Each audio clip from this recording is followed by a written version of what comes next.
CEC BRVD Entertainment presents Scorpio Cinephiles with Rick and Blaine. Season 1 Remakes. Episode 8 D.O.A. 1950.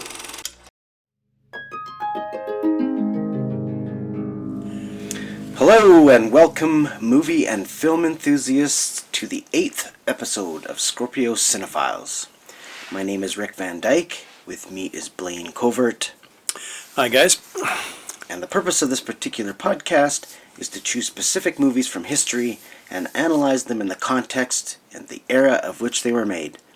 We will view them together, share our notes on the making of these stories, and try to find connecting points which will give us, and you, a more fully rounded perspective of the wild and diverse art form that has been around for over 100 years. So, hello everybody, and Blaine, how are you, sir, today? Sorry, what was that again?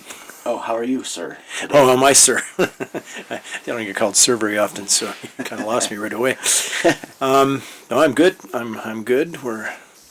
This is our 8th episode, as you say, and we're into my realm. I know. In fact, I wore the T-shirt for it today. Yes, you did. The film noir, because happy endings suck, and this one definitely does not have a happy ending. It's D.O.A. So you kind of know from the title what's going to happen to the main character, but It's the journey that makes the story. yeah, it's trying to figure out, like he has to try and figure out.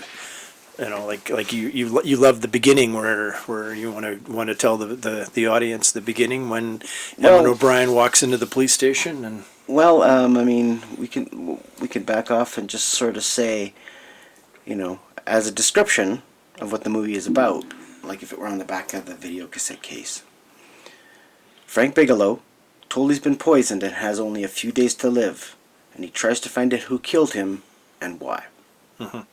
Yep. In a nutshell. And I said to Blaine, I said, one of the best opening scenes of any movie. And I remember seeing it for the first time, and he walks in and says, "I'd like to report a murder." And who? Me. I mean, those aren't the literal words of the script, but in a nutshell, it's the premise and how it opens and how it hooked me in. So who was murdered? I am. Yeah. I was. Yeah. And even looking at the movie poster, I mean, it's dynamite. Like, it just screams noir. Like, the big shadow and the huge titling on it. Yeah. Just very cool. Very cool. For people out there who might not be familiar with noir as a genre, I mean, there's certain defining factors, isn't there? There's, like, tropes and... there's a style to it that it makes it definitively noir, correct? Yeah, I'll explain the history that I know of, that I kind of wrote down just for when I was doing the film noir articles in the paper and whatever. Yeah, and if you don't mind too, at the end of it, maybe touch on the neo noir. Yes, I'll do the whole history. Beauty. Yep. Thanks. So, film noir originated in France when the critics discovered the Hollywood crime films of the late 1940s and the early 50s. They fell in love with these B movies and coined the phrase film noir, black or dark cinema.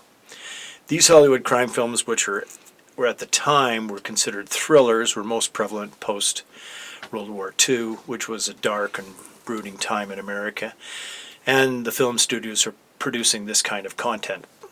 That said, The Maltese Falcon with Humphrey Bogart was released in 1941, but some of the key movies that I know of came during and at the end of the war. Murder My Sweet, 1944, Laura, 1944, as well. Double Indemnity, also 1944. Three really very important ones. That's a classic. And then you had a really low-budget film, which is considered one of the best film noirs, 1945, Detour, The Big Sleep, Bogart and McCall, 1946, Nightmare Alley, which I introduced you to, from 1947, which was remade recently. Out of the Past, 1947, with Rob Mitchum again. Some of the best and unique came out of the Poverty Row studios, like I was telling you about Detour, like Monogram and PRC. These are the hidden treasures of film noir, as far as I'm concerned, and they would continue through the 50s, with finishing off this era with a couple of the best that I would recommend. Touch of Evil, 1958. That's a big one. You need to see the Orson Welles cut to appreciate. Oh, there's a that different one. cut. Yes, because you see, Orson Welles had cut the version that he had wanted to release through Universal was never released. It was taken away from him and cut and released. Really? Years later. What these guys what would justify found that? I mean, was it just simply because Orson Welles had kind of burned his length bridges a little bit and- at that point? length and length and stuff like that, probably, and whoever's in charge of the studio at that time, who knows? Like, that's one of the things that happens with studios. Whoever's the head could have a completely different, the person that, maybe somebody came in, greenlighted the project, and then you have a But he different had person nowhere that's near the there. amount of creative control as he did in the beginning. Like, No, well, not that he had with Citizen 'Cause- Kane, but but I mean, he even lost it over the years, unfortunately. Yeah, Well, I thought after was it the Fabulous Ambersons? Is that what it was called? Emerson's, yeah, the Second Magnificent one? Emerson's. Yeah, Magnificent Ambersons. Yeah. And a huge amount of money they invested in it was a huge flop. Yeah, unfortunately, yeah. So anyway, yeah. So they had found his notes, and so then what happened is these a couple of guys got together. I don't have all the information with me right now, but these guys got together and recut his film, because thankfully they had most of that footage still available, was there, and recut it to exactly the way Orson Welles wanted it presented. He had notes that he had left Oh, really? after he passed away. Wow. They found these notes, and that's how they got the original. This cut to the original version that Orson Welles wanted. So how long after the fact of it being It was released? done, I think, in the 90s, late Wow. 90s. Yeah, Wow. is when they finally. I got to get myself one of those. I had no idea. Yeah, no, I've got a version, so I'll lend it to you because Beauty. it's amazing. Yeah, it's totally different. I was not totally aware of different that. movie. That is very cool. Yeah. So anyway, that one, and then the other one would be, I think, the tail end of as well is Odds Against Tomorrow, which is 1959 with Harry Belafonte, and who just celebrated his 96th birthday recently, actually. Wow. Then in the 70s, Hollywood started making gritty crime thrillers, which coined the neo-noir. That's where the neo-noir comes from. Films like The Long Goodbye, 1973, with Elliot Gould, Raymond Chandler, and Philip Marlowe, which is the film that introduced me to the genre and is one of my favorites. Also, you had Farewell My Lovely in 1975, which we screened at the Film Noir Festival. Chinatown, 1973. Body Heat, 1981. There you go. Thief, 81 as well, another favorite of mine. To Live and Die in L.A., 1985. Just to rewind there, that movie poster for Thief is just burned into my brain ever since I first saw it for the very first time. It's like it's one of those very simple yet iconic movie posters. I just wanted to throw it out there because And you probably saw it on my wall recently because it was I put it up in Yeah. I changed it out and put it in my my dining room every so often. I did have Thief up recently. Yeah, beautiful. After so, and then the other film from the 80s as well, 82, which is a neo-noir, which has become very famous for being noir, is Blade Runner, of course. And also including, that also is including the iconic Bradbury Building, which we talked about, Yep. which is where J.F. Sebastian's apartment is located. Plenty more are still being made, and again, the best, as far as I'm concerned, are the treasures of the low-budget films from the independent filmmakers. And there's a few recently like that too. So yeah, keep checking around. There's some pretty good neo-noirs out there these days as well. Including Batman, the Batman. That is- The Batman, yeah, that's a big one. But yeah, there's some. Yeah, that's definitely. I would consider that neo-noir for sure. That is, Detective thriller. yeah, it is drenching noir. Whereas I guess Burton's Batman is more gothic noir, I guess. I suppose. Yeah. And this is more... It's kind of Yeah. neo-noir as well. But Crime I think, noir, I I think guess. the Batman definitely is definitely way more. It's got back to the original aspects, I think, of Batman of being a detective novel, and also, yeah, definitely neo-noir with All the shadows, the rainy streets, yeah. the shadows. Yeah, totally, yeah, very cool. Very cool. Very cool. Yeah, and Edmond O'Brien, who's the lead in in this movie, he did do a lot of noir, and he's for a while there he was.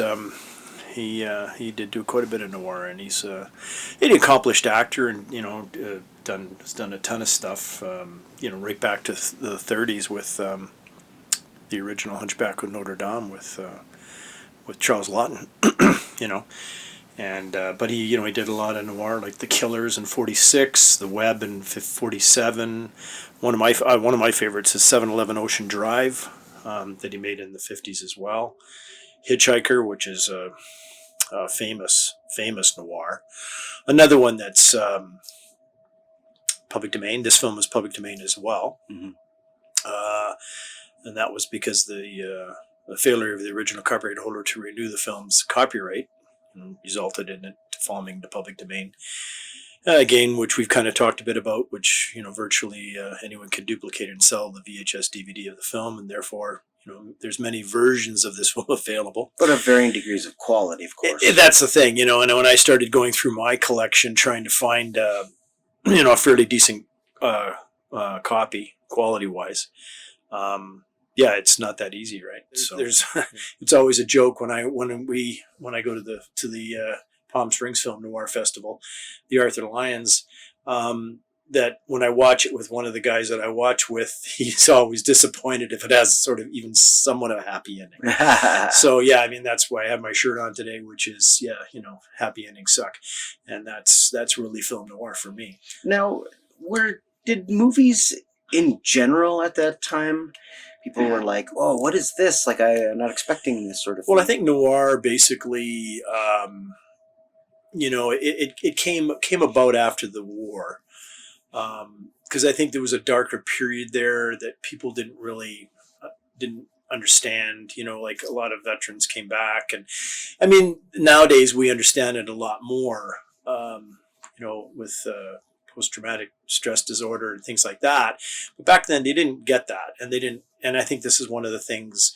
And Hollywood sort of had a darker look at things, and that's I think that's kind of when noir really hit its peak, and and then just pretty much grew right through the '50s. But so you had it. Well, after I think the there war was a greater appreciation of life and death. Let's just say. Well, yeah, but I think that there was just a darker. But what I mean is, everything wasn't happy. Everything wasn't happy in Hollywood, and there was a lot of movies that were definitely like that. But I mean, the noir films that came out had that darker persona and I think that, and one of the reasons that I've read is that it's because of after the war. This is one of the things that sort of that's what I mean, Hollywood. right? When you have a greater appreciation of life and death, you can't really sort of entertainment itself becomes kind of candy-coated and pointless now because you've sort of seen the darker side of things, and then something comes along and reflects that darker side, right? The underbelly, so to speak, the criminal underworld, guns and dames and whatnot. I think it sort of, like you said, it was like the antithesis of the Hollywood happy ending stories, right? Yep. Well, and I think you had a lot of individuals that were involved in this genre that escaped Nazi Germany. A lot of great film noir makers like Fritz Lang, which you've known from The Silence, but I mean he went on to make a lot of really, really good film noir. The director of this movie actually, he's not doesn't fit into that category, but he's also European as well.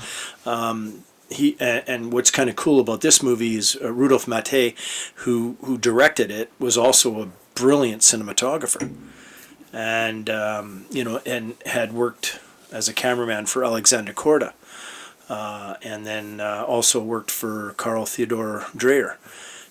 So films like Vampire, the early 30s, and also. He also directed some pretty good movies as well. The Dark Past, Union Station, which is another really good film noir, and then made films like When Worlds Collide in '51. Science fiction, color, 300 Spartans in the '60s. So he's had a pretty good. But as a cinematographer, he was nominated I think 5 times. So.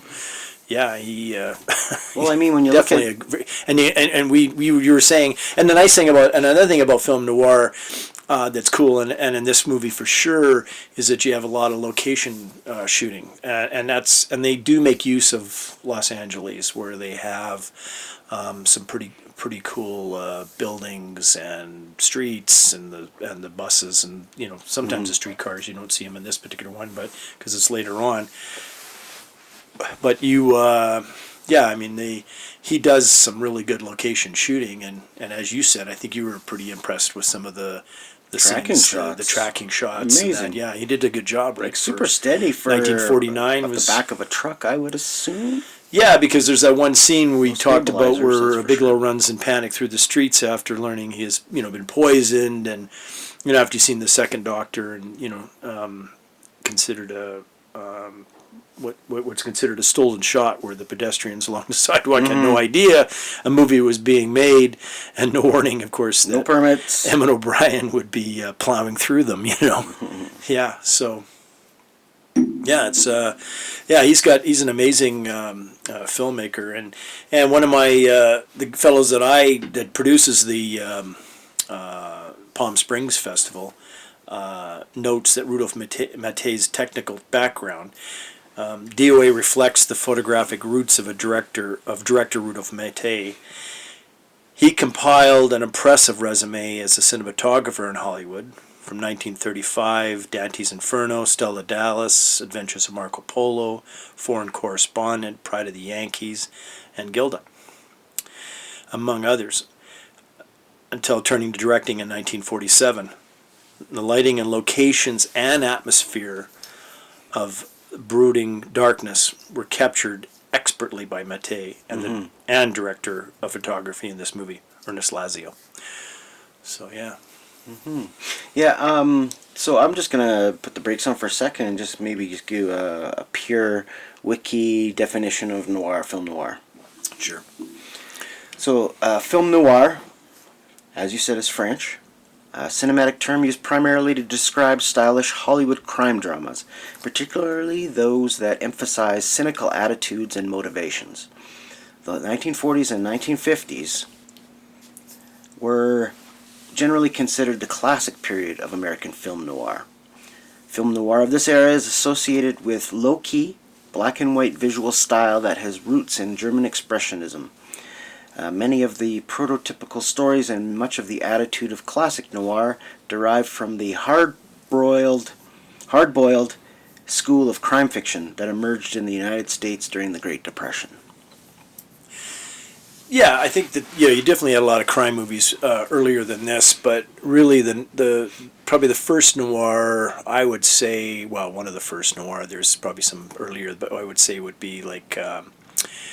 John Huston's The Maltese Falcon, that kind of stuff. The Big Sleep, of course, with Bacall and Bogart. That's definitely noir. And then by the way, there's a guy on Etsy and he's selling replicas of the Maltese Falcon. Oh yeah.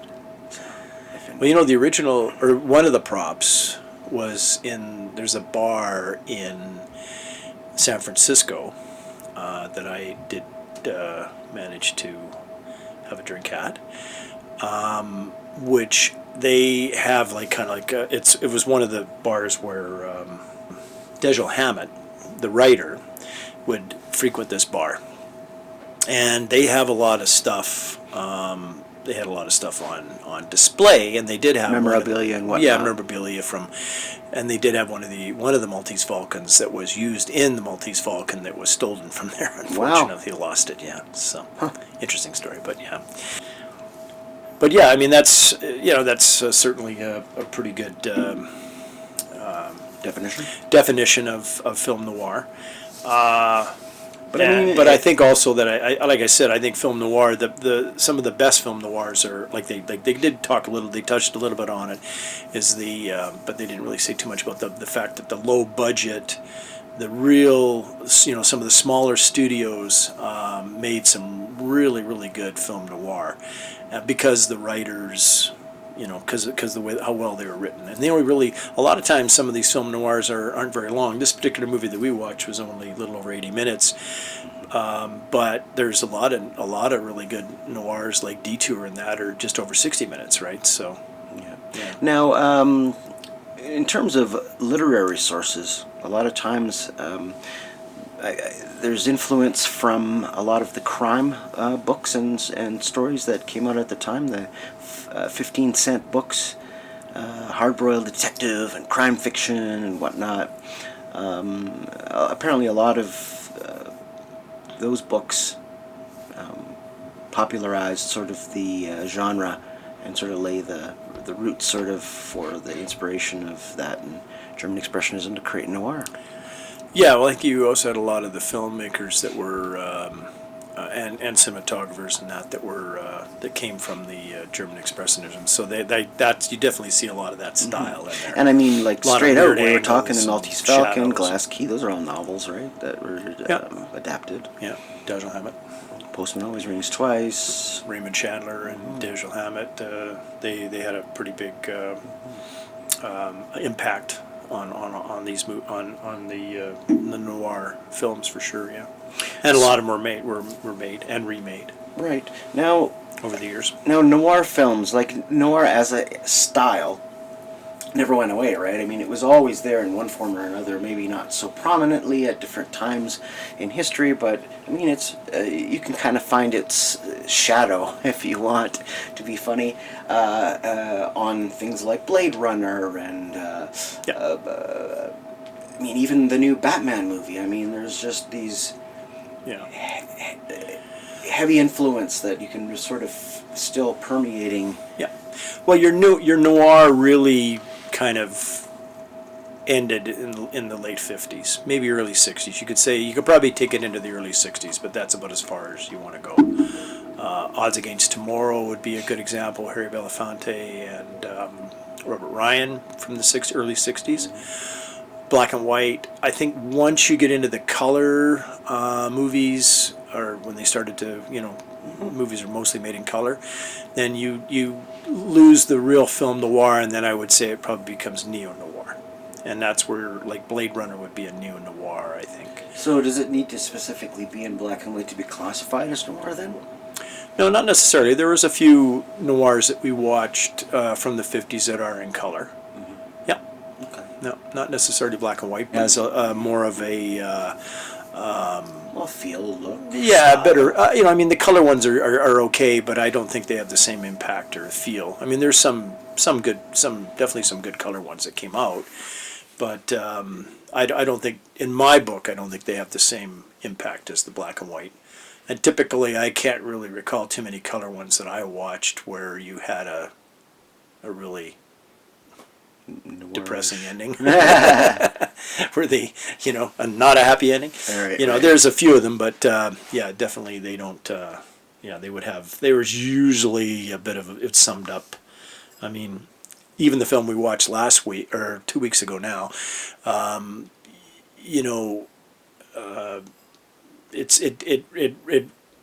really had, the whole family survived. Nobody died at the end of the movie, right? The family survives in Cape Fear, and it's all wrapped up. It's still a bit of a happy ending. I prefer when I'm watching film noir, I want to have something like a D.O.A. where they get wiped out or die off at the end. Did you want to talk a little bit more about the movie, or did you want to talk about I think we discussed the noir pretty good. This one has been remade a lot of times, and in color as well. It was made in 1969 as Color Me Dead. D.O.A, of course, we'll watch next week in 1988, and then, or we'll do next week. It was also made in 2017, Dead on Arrival, and then there's now a new version in 2022 as well, and it's shot in black and white. It does take place in the like a period film, so it's been made a lot of times. We're not going to cover all of them. No, we're not going to go down the same path as we did with Star is Born, but yeah, it's interesting. But again, no copyright, so it's easy to remake these things, right? Yeah, they're not paying anybody anything to remake them. So when you go to one of these noir festivals, I mean, is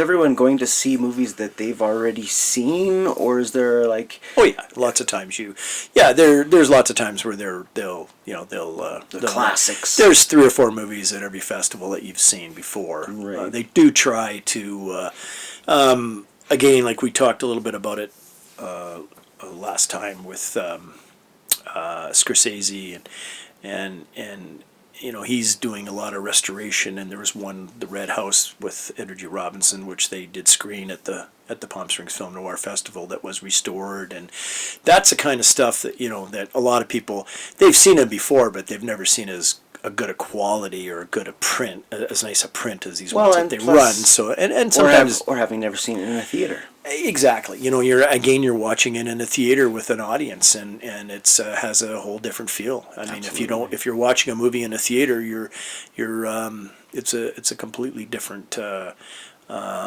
feel than you do if you're watching it at home on TV, right? Yeah.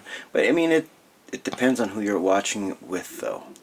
Well, I take it just the audience in general. Like if you've got a bunch of people, right? The reason I say that is a lot of the theaters, especially during the pandemic times, as they were opening up the theaters and whatnot, they had no content, so they were playing a lot of the older movies, revival sort of showings and stuff to kind of get people back in the theater.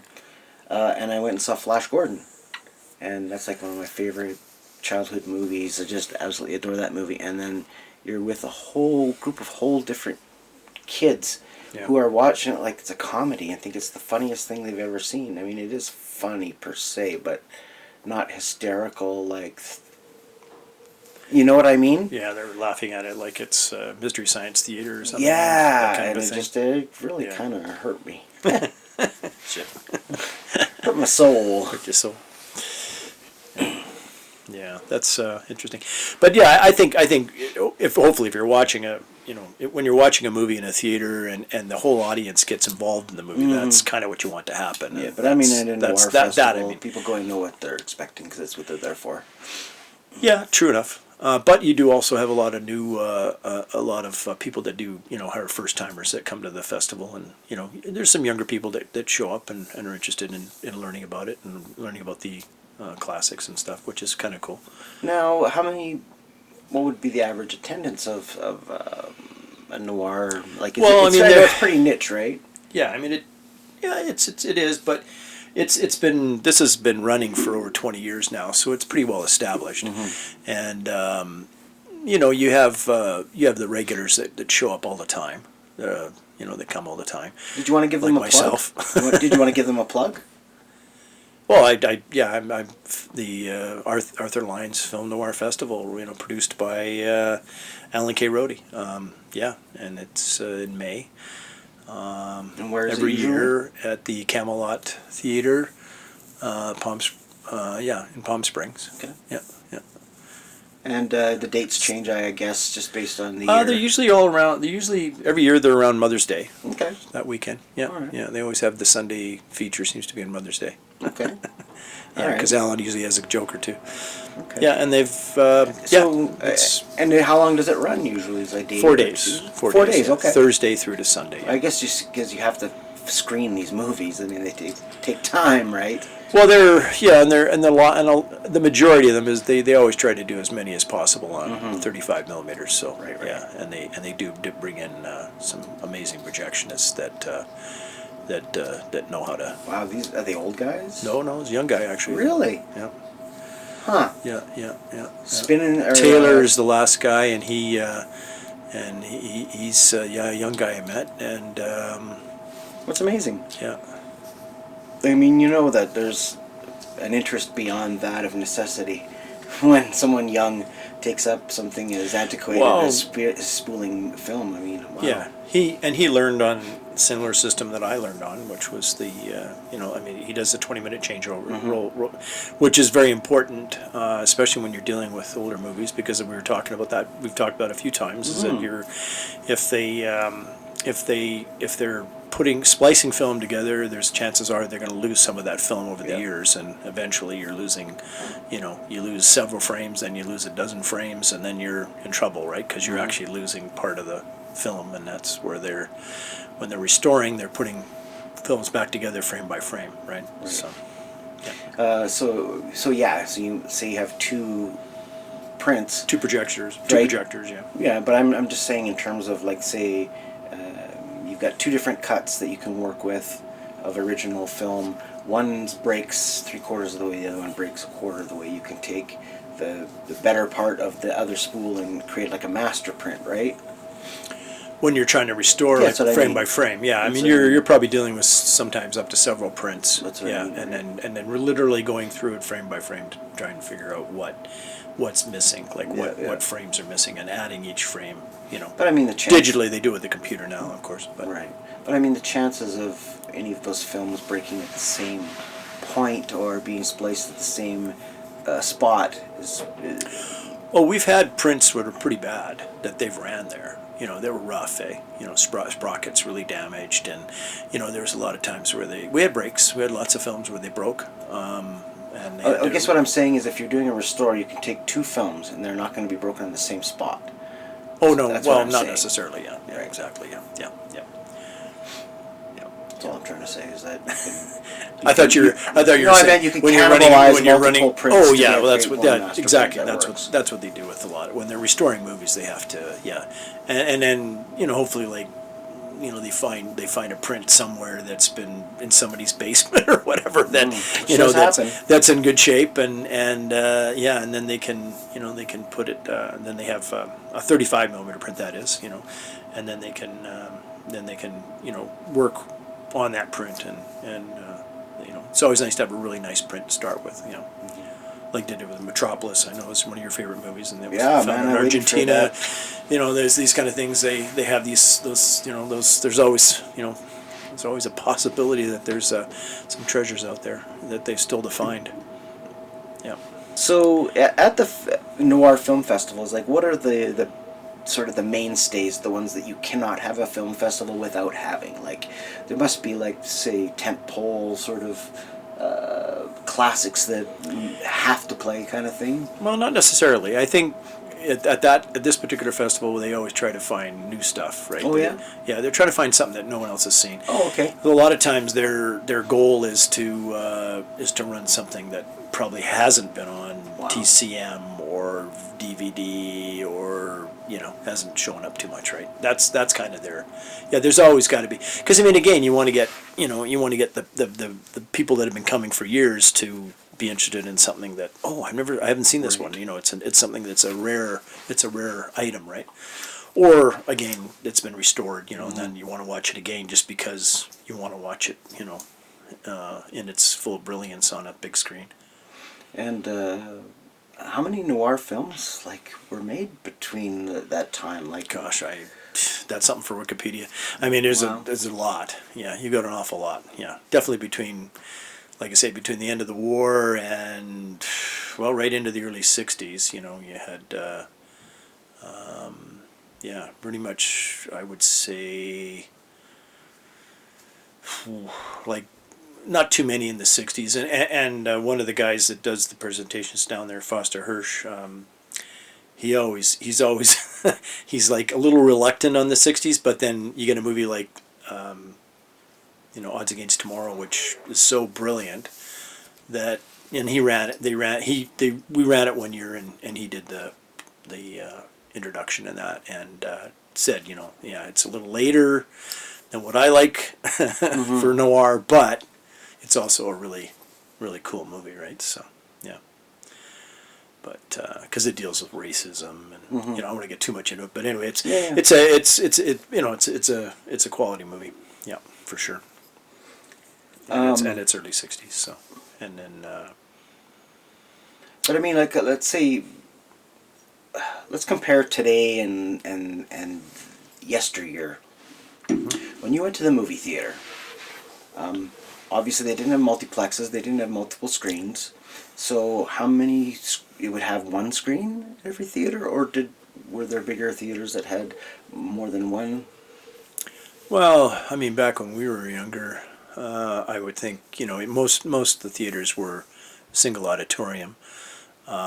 Sometimes you had twin theaters, but not too much more. Not like you have now, where you walk in and you have 20 theaters or something in one complex. No, exactly. It's different in that respect. So if you're playing one movie at a time, how did all these noirs come through without just being bumped by all the other material or content coming from Hollywood? Like, you'd think that... Well, the B movies always played on usually a double bill, right? So, and that's how they would... And they would play because they were pretty short. A lot of them were pretty short, right? So you could play a double bill. But yeah, I mean, back then, I mean, there was they made a lot of movies, right? There was you had a lot of studios. You had independent studios. A lot of the independent studios didn't necessarily get all of their films in the theater. Like the big studios, but they also didn't play for a long time either, right? Right. They didn't play forever. They had a limited engagement, and they would run it, and then they would, switch to another movie. So, yeah, it's a different. You're talking before my time, really, and because. But when they say movies stayed in the theater for years, like Gone with the Wind or whatever, it makes you wonder, like. Those ones, I mean, some of the bigger blockbuster films played in certain theaters for a long time, yeah, for sure, yeah. But if it's only also don't forget they brought them back too, because they didn't have video or VHS or DVD or anything like that. So TV was, was something that they had to compete with, but they were still able to bring movies back. You could re-release movies. They would re-release movies back then. It's like when you look at posters, there's always re-release posters of, King Kong or Captain Blood or Gone with the Wind is a good example. I mean, how many times is that re-released in theaters, right? Well, the British, they had their own noir movement as well, right? Mm-hmm. Yeah, there's a lot of film noir in Britain for sure, yeah. And, through the 40s and even in the 50s and things like They Made Me a Fugitive, The Small Back Room. Five Fingers is one I talked about with James Mason. That's a really good one. Murder by Proxy, and Yeah. So it's interesting because Trevor Howard was in They Made Me a Fugitive, I believe. Yeah. I know some of those ones. There's some. Yeah, they do have some of the British film noir. They release them as sets now. Okay. Certain companies, I think Kino does a little of that. Where they have the British noir. Yeah, there's some pretty good British noir. Yeah, excellent British noir actually. Yeah, Deanna Dores and people like that. Sometimes you even have people like Victor Mature would make movies in England. Yeah. So yeah, I mean they had some good stuff come out of there for sure. Well, it's interesting because you think of the sort of the Guy Ritchie crime stuff that came out, in the new 2000s or whatever. New noir, yeah, sort of, yeah. So it's and Tarantino, of course, right? I mean, once again, to a point, but, I think. But neo noir, like you say, like nothing directly obvious, just influenced. Well, a lot of the neo noir too. Sometimes you'll have remakes as well, right? Like they did The Big Sleepover with Bob Mitchum and Farrell My Lovely, which was originally Murder My Sweet with Dick Powell.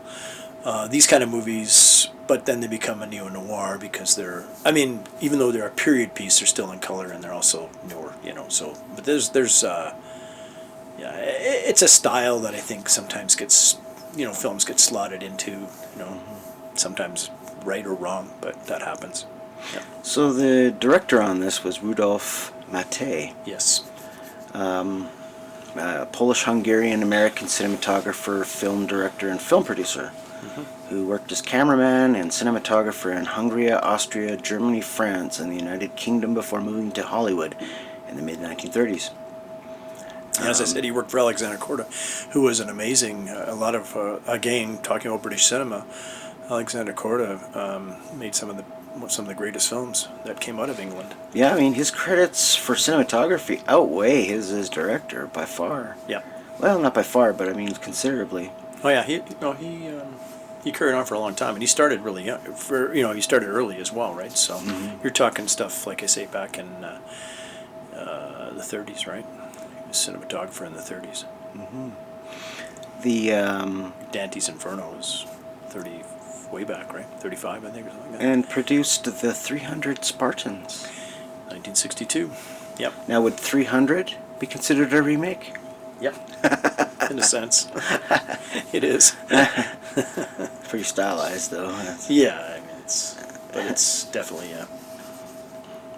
it's definitely the first one was the 1962 version. But I mean, from 47 to 63, he did I'm not even sure how many movies are here. At least 20 odd plus movies. Yep. That's a pretty good track record.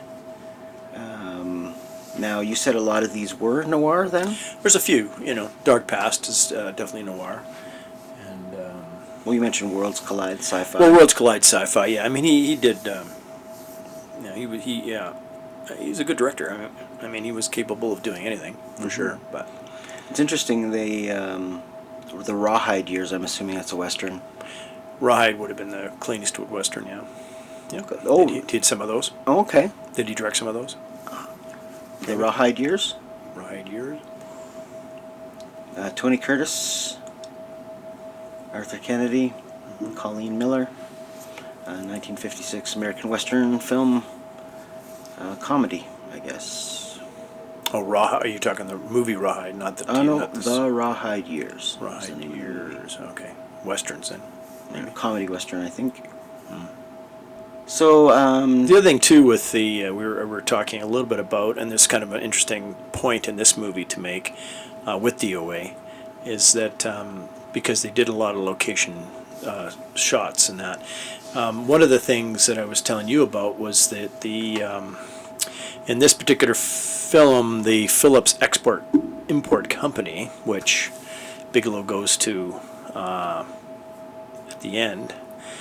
And a couple, I think he went earlier too. He did go one scene, early scene, but they didn't show you quite as a nice of look of it as the Bradbury Building, which is an iconic office building, which is really a national landmark in Hollywood, and a scene of many movies have been shot there. Among them, just name a Blade few Runner would be Double Indemnity, Blade Runner. Unfaithful, D.O.A., of course, which we watched, I, the Jury, and Marlowe, which was another version of Raymond Chandler, Little Sister with James Garner and Bruce Lee, Chinatown, The Cheap Detective for fun, and as you said, Blade Runner. Yeah, and it still turns up. I mean, there's lots of other movies as well. The remake of M, it shows up in there as well. It's one that always Alan K. Rhodey always talks about is that some of the iconic locations of Los Angeles and that the Bradbury Building is one that does show up a lot of times in the noir movies. Well, I think it's because of that intricate ironwork. You get a lot of shadows that give really dramatic. Well, it's got all the weird. It's got this it's got the balconies that kind of run around. It's just a really interesting building. Yeah. It would be. I've never seen it. One of these days I'll have to. I don't go to L.A. anymore. Yeah. Palm Springs is as close as I get to Los Angeles. Yeah. But one of these days I should probably take a trip to L.A. and take a look at some of those. Angel's Flight is another iconic landmark. Griffith Observatory. Griffith Observatory. It shows up in a lot. Yeah, exactly. Yeah. So yeah, I mean. So the writers, it was a writing partnership team. Mm-hmm. It was Russell Rouse and Clarence Green, both prolific. If you look at their IMDb. Yeah. You said D.O.A. has been remade more than just once. Yeah, quite a few times actually. If you consider the last few, you're looking at about five times. Well, five films.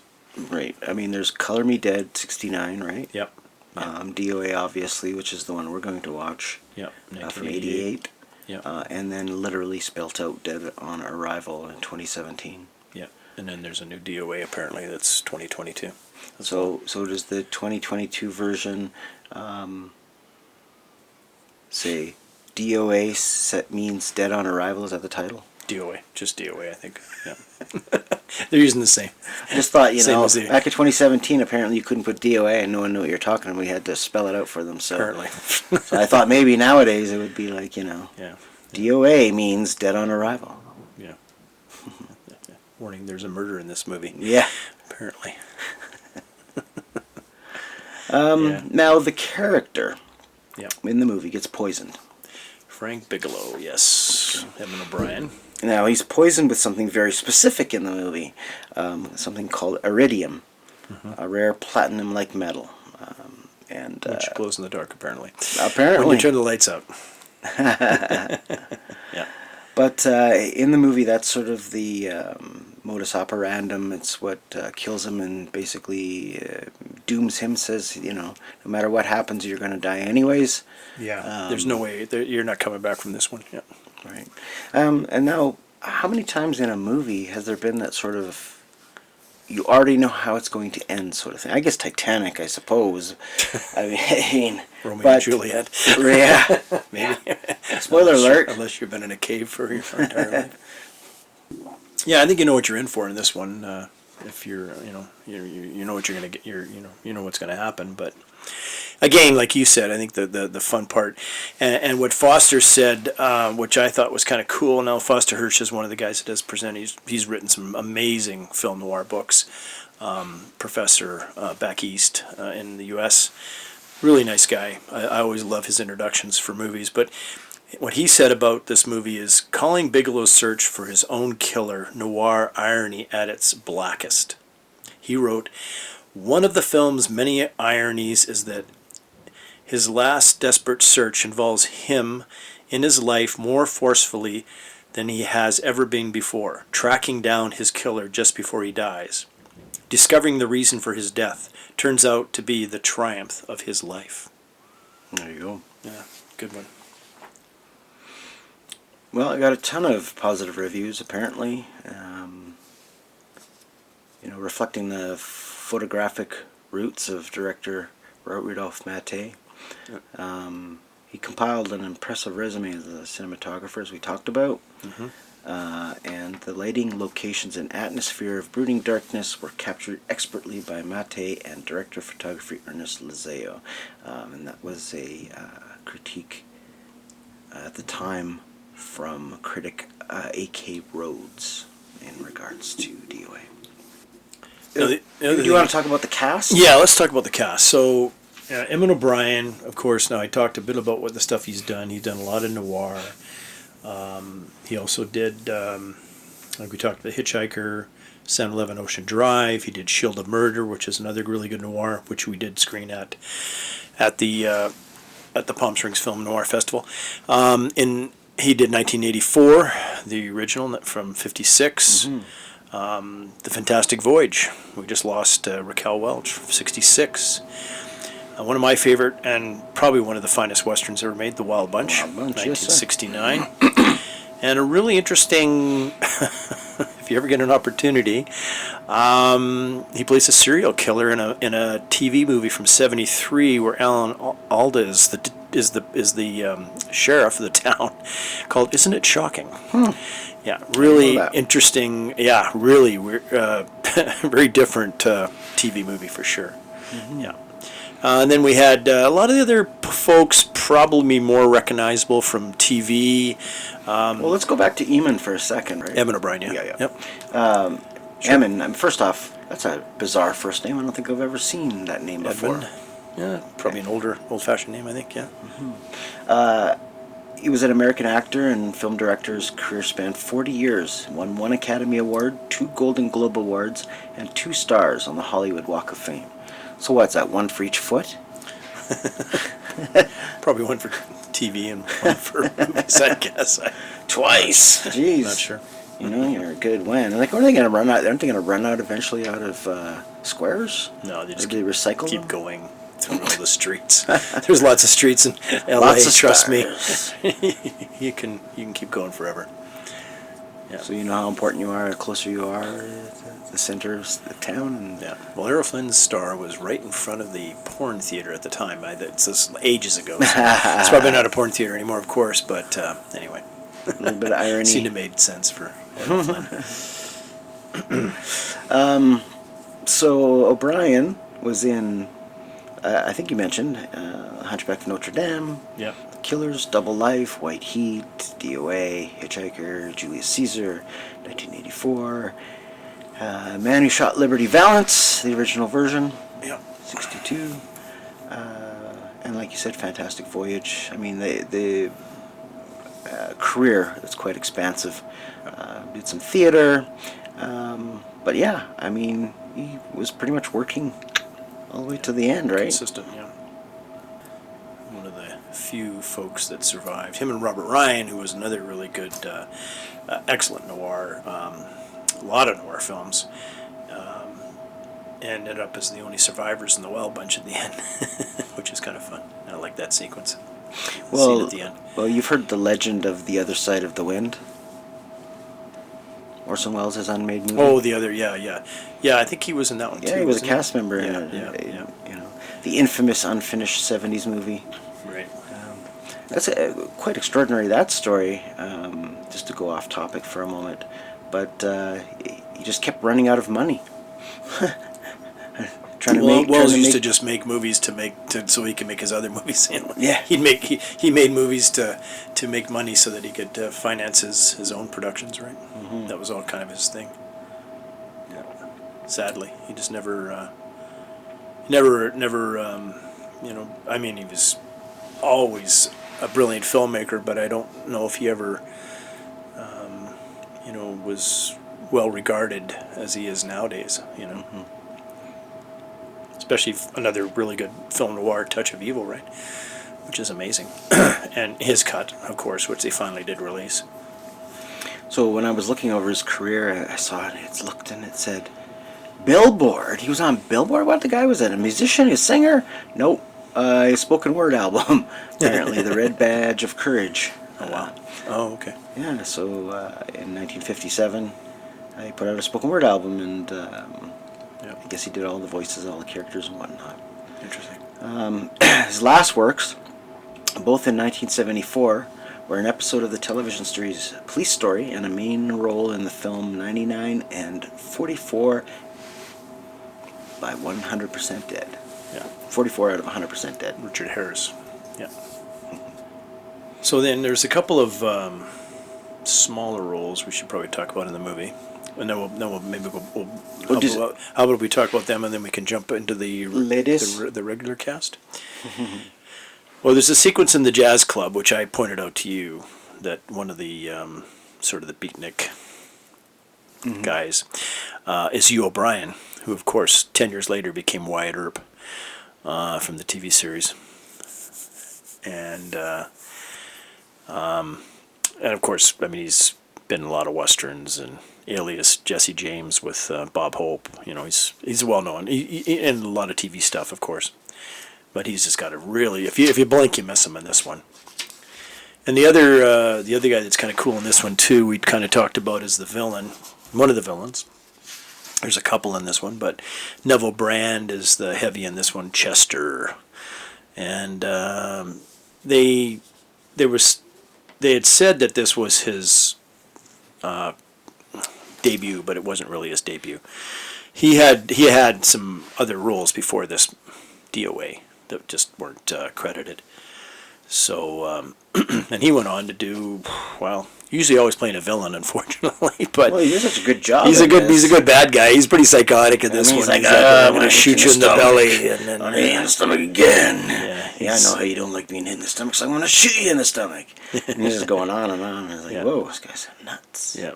So he did another really good film noir, an excellent film noir, Kansas City Confidential in '52. One of the best, another really good one with William Holden, Stalag 17, '53. Riot in Cell Block 11, which is another film noir. And then he also played Al Capone in the Untouchables TV series. Oh. Yeah. With Robert Stack. And fun Disney movie, That Darn Cat, 1965. Plays the villain in that, bank robber. And then in TV he did Killdozer, which is kind of a famous TV movie. And then in his latter years, Eaten Alive, which was a Tobe Hooper movie. He plays sort of a psychotic hillbilly killing people and feeding them to those alligators. But anyway, yeah. So he's a good villain. So that's some of the small. It's always funny because you watch these older movies and you do. We've seen a few times where you go, oh, I know that guy, and then you look him up and it's like, turns out to be some actor that's Rock Hudson. I can't remember the movie, but he was like a doorman, Yeah. in a movie. So if you watch closely, you can see some of these actors that became famous later. Of course, much more famous. Mm-hmm. And like most actors in their prime, appeared on Fantasy Island. Yes. Seemed to be the Fantasy Island or Love Boat. Yeah, the two. Those are they always showed up on those movies for sure. I thought those shows were great in that respect, though, because it gave work to a lot of actors that kind of were at the twilight of their career, right? And some of them you hadn't seen in forever, right? They're always fun watching those ones. Yeah, when you watch those ones where they have the actor shows up. And actually, funny with Neville Brand, I watched. I've been watching The Magician with Bill Bixby series. One short-lived for a year, but pretty cool. And he plays the sheriff in the town, and he's kind of a good bad guy. But yeah, it's interesting seeing him. Now, Luther Adler, the other sort of villain, kind of reminded me of Belloc of Magic. He's Raiders. Yeah, a little bit. He's kind of like got the white suit on, and he's a little bit. The Panama hat. He's got kind of this, kind of a. Well, and the accent too. Well, it was a French accent, but it was an accent, and surprisingly, I thought it was a real accent. I thought he was a foreign actor, but no. Yeah. No. And he's been in a lot. He's been in some film noir as well. He was in the '51 version, which they did screen at the festival. That's where there's a sequence in the Bradbury Building in that movie, and he's in that one, and he's also in House of Strangers, which is, I believe, Edward G. Robinson. That's another really good film noir. Crash Out, '55, and then of course, like you say, all the TV shows. He made a ton of different TV shows like Route 66, 77, Sunset Trip, Mission Impossible, etc., etc. Yeah. And so Beverly Garland is Miss Foster. Another sort of kind of a villain too, because she's poisoning people. And then so she went on to do a lot of kind of famous B horror movies or sci-fi movies from the 50s for Corman, Roger Corman. Swamp Girl, It Conquered the World, Not of This Earth, Alligator People, 1959. There you go. And of course, a whole slew of TV, Wanted Dead or Alive, Perry Mason, the usual, $60 Million Man, Magnum P.I. Yep. And Lois and Clark. Oh, really? Yeah. Interesting. So yeah, she had a pretty cool, pretty good career as well. And then the the other lady, Miss. Now you were taken by the one Miss Phillips, right? You thought, oh yeah, she's really good looking, yeah. Actually, you know what? To be honest, a lot of the ladies in this movie are pretty beautiful. Yeah, yeah. So she had a really kind of a short-lived career. She died when she was 37, drug overdose. And who was that? Sorry. This is the lady that played Miss Phillips. Yeah, she's. Oh, Lynn Baggett. Yeah, yeah, yeah. She'd done bits and pieces, but yeah, again in this one she, like you said, man, she's stunning, and she was really stunning. But anyway, she died young, unfortunately. She had done Mildred Pierce, The Mob, Abbott Costello, Time of Their Lives, but yeah, she OD'd and was 37 years old. Wow. And now the other, Paula Gibson, who unfortunately Bigelow kind of realizes had he stuck with the secretary and taken the secretary to San Francisco, he'd still be alive today. But then we wouldn't have the movie D.O.A. Okay, sorry, stop for a sec. Yeah. So here's something interesting. Okay. Pamela Britton. Just Yes. a step back. Oh, yeah. My favorite Martian. Yeah. She She was my appeared favorite as the Martian. nosy and ditzy landlady. Mrs. 63 to Lorelei Brown. 1966, yeah. Yeah. So apparently it's one of her most recognized roles. That's one that she's recognized the most for, yeah, absolutely, yeah. Yeah. And she was in a Magician episode I watched as well. Oh, well, there you So go. she's, I guess they all sort of turn up there. And, yeah. Yeah. And then the other guy, and there's William Ching. Yeah, interesting. Holiday, Interesting. which is- A guy that really has this. What do you call it? Definable features. Yeah, yeah, he was interesting, yeah. Yeah, again, a lot of TV stuff, but he did, like, in a Lonely Place, which is another Bogart, kind of a cool Bogart movie from the early 50s. Scared Stiff with Dean Martin and Jerry Lewis. Yeah, he did musical remake comedies. of- Roger and Hammerstein's Allegro, 47. Yeah. And he actually became a realtor in his later life and did Okay. well. There And it's you go. funny, I always hear Realtor this. to the stars. It's funny. You hear a lot of actors and actresses that you're like, oh, what happened to those guys? Oh, they became a realtor and they made oodles of money, right? Well, the thing is, it's not so much what you know as who you know, right? Mm-hmm. And if you're already in the industry and you've made all your connections, then yeah, selling those big houses and make some big No. bucks. just a couple bucks. Yeah. Commission's just, not too A bad. few bucks. Probably more than what you would make as an actor. So there you go.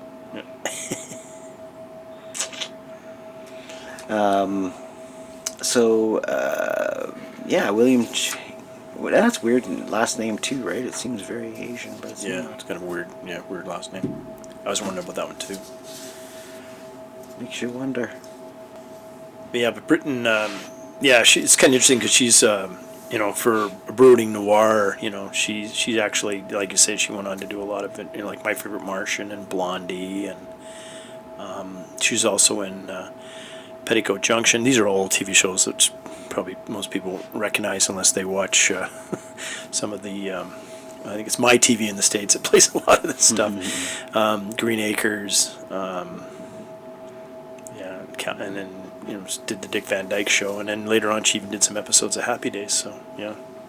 Well, the brunette Laurette Luez in the movie. Mm-hmm. She was smoking. She almost got like a Jennifer Connelly kind of look to her. That. I guess she's your typical noir femme fatale. Yeah, I mean, like I said, the ladies were definitely gorgeous in this movie for sure. They all had a look. But again, you had a director like Maté who could light them up, make them look pretty good, right? Yeah, no kidding. Yeah. But yeah, apparently she them. was in a movie called Killer Shark in 1950. Killer Shark. Jaws maybe? She's been, like I said, she did a lot of that. She became, when she switched her name, I can't remember what her name was in this one, but anyway, but when she switched it to Beverly Garland, she did a lot of that sci-fi, low budget sci-fi stuff from the 50s. Mm-hmm. Yeah. Now, just getting back to the way it was shot, even in parts where I thought it was green screen, or not green screen, or rear projection back then, or yeah, whatever. right. It turned out it wasn't. No, right. They're in the car driving, and I'm thinking, I'm trying to like spot where the, because is that slightly off the, Yeah, But again, then he jumps out of the car, and it's like, whoa. Yeah. There's some sequences in there when the villain's elder and his gang are following him, and he takes off, and then he runs down the street, and the other guy runs down the street, and then he gets on a bus, and then he gets on the bus, and he's driving down on the bus, and then they got the car, pulls up. It's driving, you've got sort of a camera angle from the back of the car, and then you're looking at the bus, and then you got a shot from the bus looking at the car. Yeah, it's really it's for that time period, 49. When they made it, I mean, it's definitely, it's not shot on a studio lot. You're not getting any studio, like you say, the old, driving in the car with the background kind of flipping around a bit. No, it's true background. I mean, it was pretty cool the way they did that. Yeah, and again, a brilliant director and who came from a cinematography background, who's able to maintain work with what he has in L.A. I mean, it was great stuff back then, and he makes use of the streets and the scenes and. Well, one thing that's kind of cool about the location shooting in this, the same as some of the location shooting in Stars Born, is that you get a look of what Hollywood was like what LA was like, what the streets were like, the way people dressed, the products on display, the signs, the locations, the cinematography. I mean, it's cool because you're almost there. You can almost get a feel of, because it's not all staged. Yeah. Right? Because on a stage you've got actors, and then they're all doing their own thing to pretend to look busy. When you're actually shooting on a street and people are busy doing things, it's so real, right? Yeah, that whole sequence where he runs in down the street and runs through real people, and and that kind of reaction is kind of cool. And the other thing too, because the beginning of the movie takes place in San Francisco, because he's going on a holiday. For whatever reason, and ends up in San Francisco, and you've got a lot of sequences up there which are kind of cool too, because you got him jumping on the streetcar, jumping off the streetcar. That's all again, on location. The cameras must have been huge at that time. They're not exactly not easy portable. It's not like you had your phone. It's not like you could, you have the cameras that you could carry, the steady cams. Yeah, exactly. There's nothing like that at all. No, they had to really. They had to work it to make it, to get that shot. And well, how do they balance the camera? Because, I mean, careful. You're tracking. I mean, it's not perfect. It's not like a computer control like nowadays, but I'll tell you, pretty damn good. And I'm assuming that's somebody over their shoulder with another guy holding it at the back of a car. Jesus, you can imagine what if you actually had a film. I'd like to see the film filming the film, because you'd probably have some pretty wild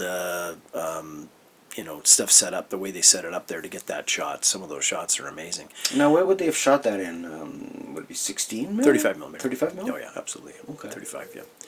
Yeah. Originally 35. Yeah, and the other thing that I liked, that was kind of cool, was the sequence in the club, the Fisherman, I think was the club. Yep, Fisherman Club. Yeah, with the jive band.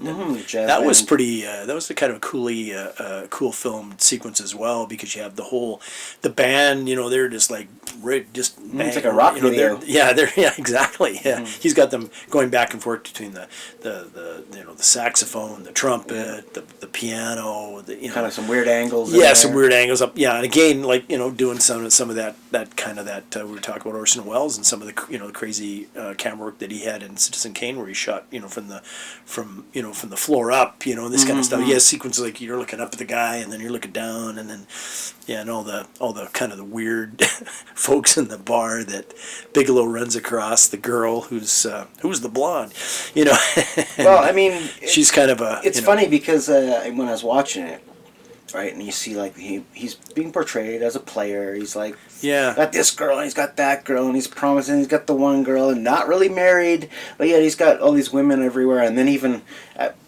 then he meets another girl and he's hitting on her, and like, I mean, this guy's like a super player, right? Yeah. So I thought that the twist, like the murder mystery, was going to be that it was a jilted female lover. Oh, right, okay. So I thought, oh, they're playing this up because he's going to be the player and he's going to get his comeuppance or whatever. But no, he's just a player. Yeah. Which is interesting because that whole you kind of get it, you don't get it at the beginning when you first introduced to him, as when he's working as the accountant. I guess he's really an accountant, right? Yeah, he's like a number cruncher. Like a number cruncher. And you don't kind of get that, and then he's like, "Oh, I'm going on a holiday," and then the secretary's like, "Well, are you going to take me with you?" And she's madly in love with him. Oh, how many times does she say she loves him? Yeah. Like, I should have kept a count and did a shot every time. I'd be loaded. Yeah, exactly. And yeah, I love you. Oh, I love you. No, I really love you. Yeah. I really, really, really love you. Like, oh my God, this poor gal is hopeless God. She's in love with her boss. Yeah, and it's and again, it's like, we wouldn't have the movie, but of course you're thinking to yourself, you dummy, you got to really. And she's not she's attractive. She's attractive. She's smart. She's Why are you going on a holiday to try? And then By you try myself. to pick up and then you picking up all these ladies in different. Well, then it's the cute scene, of course, is then there's like all these salesmen at the hotel that he's at, and he leaves his door open, and they've got the door open across the hall, and they're partying, and they invite him over. Well, the guy comes to use his phone. Oh, I gotta borrow your phone. I can't get on my phone. Oh, okay, sure, no worries. And ordering up more liquor, and then they're all on an expense account for whatever salesman's like a salesman's convention or whatever, and then he's dancing with the girl. He goes, "Hey, my wife's a pretty good dancer," and then all of a sudden he's like really close to her, and then he's like, "Whoa, I gotta move out of it. Give me about a foot between you." And so like you say, it's kind of interesting because then all of a sudden when he gets to San Francisco, he becomes this real, he's looking to score. Yeah, exactly. He's like, not having much luck, but yeah, he's got like the completely head over heels girl at home already working for him. Yeah. Obviously they can't say or talk about it, but I'm assuming that he slept with her. Like, that's sort of the what do you call it? The suggestion is that he's been intimate with her, but doesn't want to commit to a relationship. Yeah. Because she seems overly enamored for someone who. Anyways, that was the feeling I got on it. Yeah, I get it too. I mean, it's just. Because in those days you couldn't show it or talk about it, right? You just could sort of insinuate. Yeah. No, there's definitely a relationship there, and yeah, it's interesting. It's weird, again, but back then, it was normal. You could get away with it. But again, it was just his mistake was that he wanted to go and have a holiday, and unfortunately ends up Holiday. getting poisoned. Yes, getting poisoned on his Holiday. The holiday. Yeah, exactly. Yeah. So, and then. Now, not to get technical at all, but D.O.A. means that you arrive dead. Yes.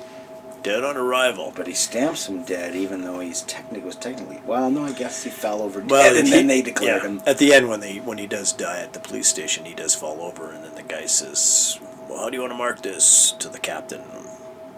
"Dead on arrival," and then they stamp the D.O.A. Yeah. So I mean, they.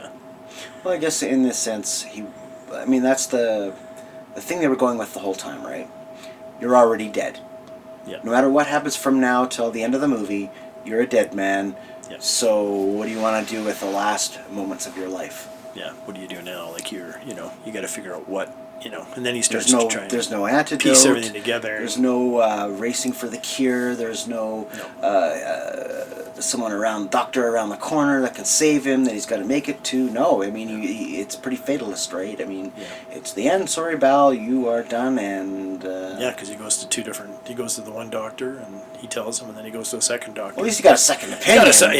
You go to a doctor, you got to get your second opinion. And even You're if dead. You're No, you're dead. I'm not Okay, accepting fucked. that. Yeah, okay, I really am screwed. Maybe I should have went with a third doctor. Yeah. Is there another doctor? I'm running out of doctors here. They'll tell me I'm going to die. Yeah, that's...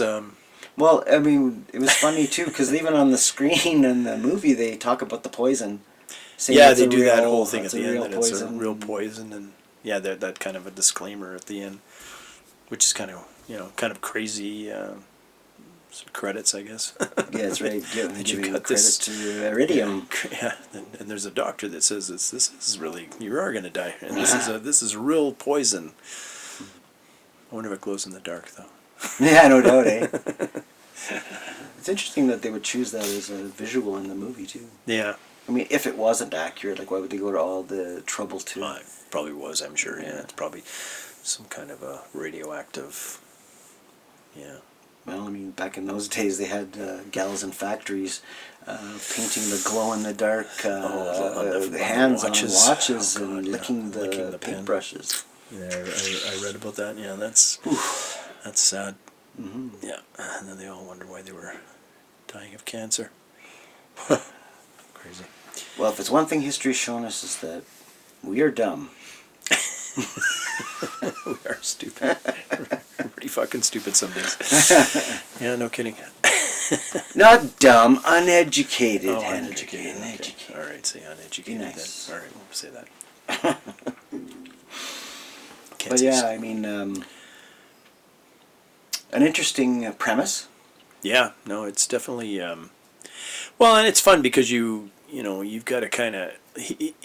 And I like the aspect of this one. I think later on, sometimes they changed it a bit around, but made him either private eye or somebody that was maybe a little more apt to getting into a situation fisticuffs where but shooting also guns where he may get he's going to get killed for a reason or he's getting killed off. But this guy's like an accountant. Like, hey, wait a minute. Like, why am I getting why did they poison me, right? Mm-hmm. So that's kind of the fun part about it. And then he's got to try and piece everything together and figure out, okay, well, why am I being poisoned, right? And as it slowly progresses, he's able to figure out, okay, there's a connection here, and even with his secretary, who of course is still madly in love with him, and then he realizes at the end that he's in love with her. I actually have a theory about that, but go on. No, you can cut me off. No, cut in anytime. See, the feeling I got was that he didn't really care for her, but he knew that she was a faithful assistant and that she would always be there when he needed her or whatever. I don't ever got the impression that he actually loved her, but because he knew he was dying, he just wanted to just make her feel good at the end. You know what I mean? Like, the only thing she ever wanted was his love, so he just reciprocates verbally just so that she has that happy ending of her own, so to speak, even though it's a tragedy. Yeah, I think maybe, you could be right. I think his delivery seemed kind of stilted. It wasn't like all of a sudden he broke into tears and was like, "Yes, my dear, I do love you," whatever. It really felt like a script, and yeah, it seemed to me like he was just telling her that he loved her because he didn't want to. He wanted her. Well, yeah, I suppose.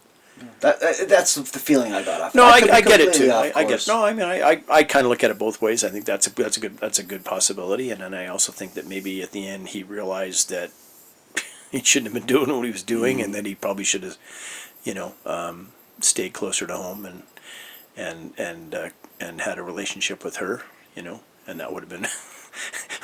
He's also saying, "Jesus, if I had done this, I wouldn't be in this fucking mess that I'm in right now, where I'm poisoned and I'm gonna die." Had I, but anyway, but that it's kind of I mean, they leave it. I think they make it a little ambiguous there for sure. Yeah. Man, I'm sorry. The guy was just sleazeball, if you want my opinion. the character. I kind of had a You hard didn't time didn't finding like Bigelow sympathy too for much? him. However, I mean, I do like stories, especially stories that have a ticking time bomb, so to speak, right? I mean, Yeah. right, you know this guy's going to die, and so it's pretty much from his perspective as to how he's going to find his killers before the end, right? So that he doesn't become like a mystery or one of the other people that died in the story mysteriously. He just wants everyone to know, you know, Yeah. that the bad guys get their comeuppance, so to speak. Well, he definitely wants to, you know. But I like the everyman aspect. It's like in Die Hard wouldn't have been Die Hard if, I mean, I know he was a cop, but Yeah. it wasn't like he was like ex-Navy SEAL, blah, blah, blah, like in a lot of these movies. He was just sort of like the everyman. His whole story was he wanted to go home for Christmas as his kid, right? Yeah. So I like movies where ordinary people are put in extraordinary circumstances. I think it appeals to me, and I have a much better time relating to the character than if they're, you know, superheroes, so to speak. Yeah, no, I get that, and that's what I like about this one too, is the fact that he's just a, like you say, he's just a normal guy that gets wrapped up in this, in this interesting scenario where the individuals think that he knows more than he does, and they got to kill him off, and that's where they, why they poison him. But yeah, which and as I say, some of the other ones later on down the road, they I think Color Me Dead is a private eye. I think the new one's a private eye. So I mean, they're in a field where there's possibility that their life could be in jeopardy, right? But in this one, a guy like this is gonna think, my Yeah, my time is up the anyways. last thing he thinks about is somebody going to be poisoning him, right? Yeah. Yeah. Even at the bar when he has a drink, he's kind of like drinks the drink and he goes like, "Ugh, this doesn't taste very good." Then he's like, "Oh shit, let's drink some more." And he does. He drinks more, and you're like, oh, "Okay, that's not good." But yeah, he's just not. This drink tastes funny. It might be poisoned. Give me Let me more. try a bit more here. Still tastes funny. Give me another drink, man. That's right. Give me enough drinks so that I don't taste the poison. And it seems weird though that they would choose poisoning his death. Like, why don't they just pull him out in the back of the alley and just shoot him? But I guess that's the whole point of the whole story. Well, then you wouldn't have that. Yeah. Again, it's like we can pick these things apart and go, we should do this, but ultimately, if you don't have that, you don't have all that suspense and that and the mystery of trying to figure out why he's been poisoned and who's poisoned and for what reason and all those kind of things. It seemed a little anticlimactic though, and he reached the very ending, and then all of a sudden he just goes, and then he's just dead. No one's like checking his pulse, make sure he's okay. It's like trying to do CPR, nothing. It's just like, he's dead. Yeah. It was his time. Well, he's been poisoned with a poison there's guess. no coming back from that poison. guess So so. you're once you die, you're done. Yep. Yeah, on that one. Which, once again, even though technically the term D.O.A. means dead on arrival, he was dead on arrival because someone poisoned him previously, and there was no coming back. Yeah. Yeah, he had to have time to explain to the police why he, he had to explain to the police the story so that we could watch the movie and explain to us what happened. Now I noticed when they did the segue, like for going back into flashback and then coming back, that they chose like a whirlpool, like a water pool. Yeah. That didn't. I mean, if there was water related in the sort of the story, it would have made more sense, like Cape Fear or whatever. But I think it's just one of those things that they would use with, sometimes with, like Murder My Sweet, when he got hit on the head, it would kind of like, it would like twirl. spiral, like you'd have this spiraling effect. Yeah.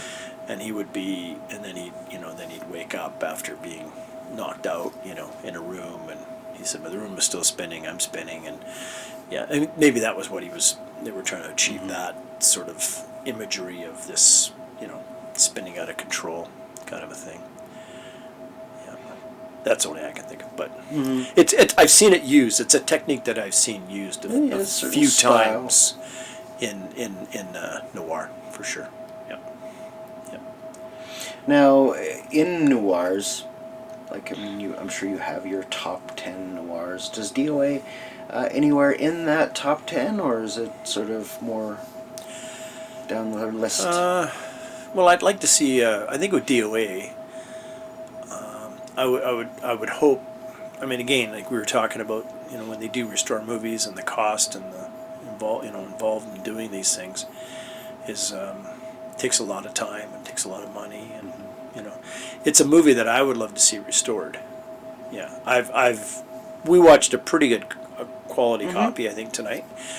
But I did run through a few copies, and the trouble with this one again is that you get sometimes they're cut, severely edited or extremely poor quality because they've been duped, second or third generation, the copy of the movie, right? Copy of a copy of a Copy of a copy of a copy. Yeah, exactly. So then your quality, of course, deteriorates, right? So I think this one, I'd like to see it in a really nice, restored version. Premium format. Yeah. That's the way I'd like to see this one. I like D.O.A. I think it's a really good movie. Also, it's been made a few too many times where sometimes there's some other noirs that I like too that have been remade, but there's also some that haven't been remade, and those are, some of the better ones, I think. Double Indemnity was remade, but it was a TV movie, and I don't think it was really even came close to anything to the original. That would be probably one of my favorites. I think Night of the Hunter with Robert Mitchum, another really, really good noir. Cape Fear as well as I think the first version is really good. I like that a lot. So I don't have really a top 10 list, but I'm always looking forward to, hopefully they've got some more of these ones, because I think they're really, definitely, if you get an opportunity to watch any of those movies, I would highly recommend it, because they are very good. Yeah, and I'm looking forward to this year. I'm sure there'll be some treasures.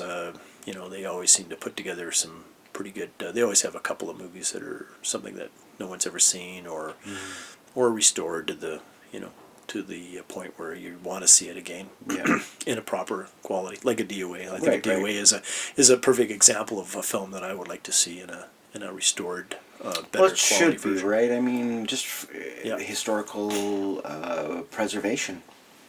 Mm-hmm. Yeah, absolutely. And I mean, they are doing it. I mean, the Film Noir Foundation, which Eddie is the head of,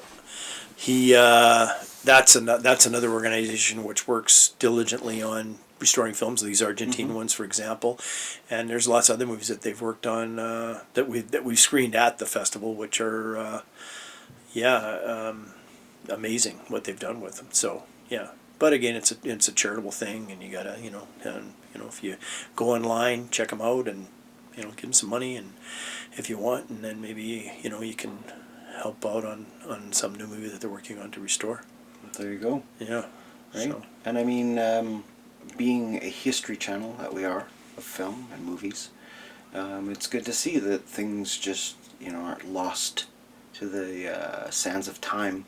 That we have a way of preserving them, a way of encapsulating them, and a way of observing them, even at this time.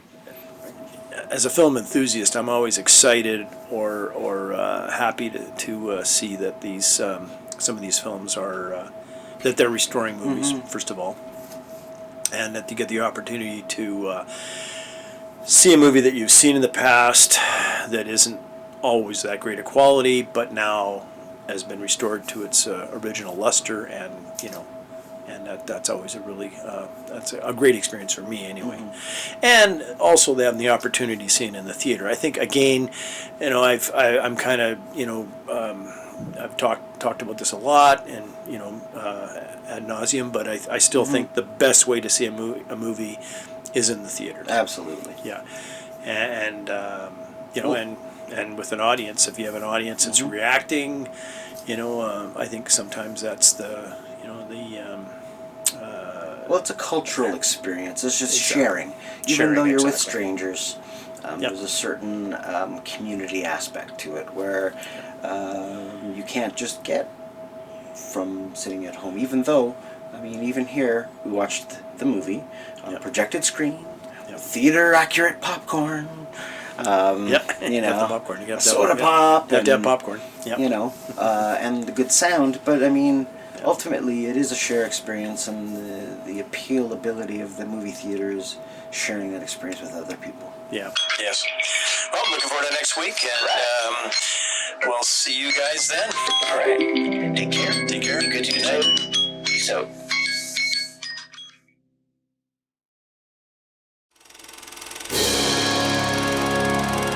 The end of this episode.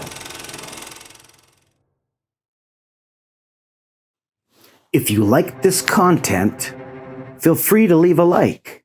To hear future podcasts, you can subscribe, but be sure to put on your notifications, which will let you help us beat the algorithms. Scorpio Cinephiles.